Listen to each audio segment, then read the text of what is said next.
ଆକା ମା ବଇ ପାନ ଗୁଆ ଥୋଇ ପାନ ଗୁଆ ତୋର ମାସକ ଧର୍ମ ମୋର। ଏମିତି କିଛି କିଛି କହି ମୁଁ ପୋଖରୀରେ ଯାଇ ଡଙ୍ଗାଟିକୁ ଭସାଇ ଦେଇଥିଲି।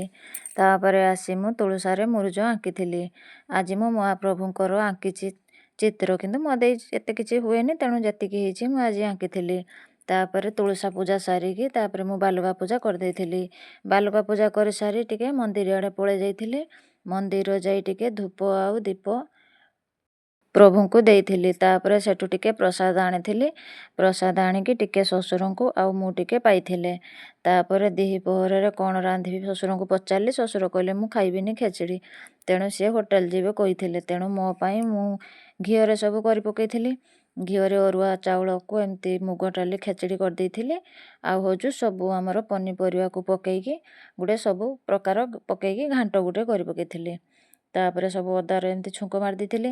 ତାପରେ ଆମର ହେଇଯାଇଥିଲା ଖେଚେଡ଼ି ଭାତକୁ ଘାଣ୍ଟ ତରକାରୀ। ତାପରେ ମୁଁ ଖାଇବି ମାନେ ମୋ ବିଲେଇ କେଉଁଠି ଥିବ ଆସିକି ପହଞ୍ଚି ଯାଇଥିବ, ତେଣୁ ମୁଁ ଆଉ ବିଲେଇ ମିଶି ଖାଇ ଦେଇଥିଲେ। ଆଜି ପାଇଁ ଏତିକି। ଭିଡ଼ିଓଟି ଭଲ ଲାଗିଥିଲେ ଗୋଟେ ସବସ୍କ୍ରାଇବ୍ ତ ନିଶ୍ଚୟ କରିବେ।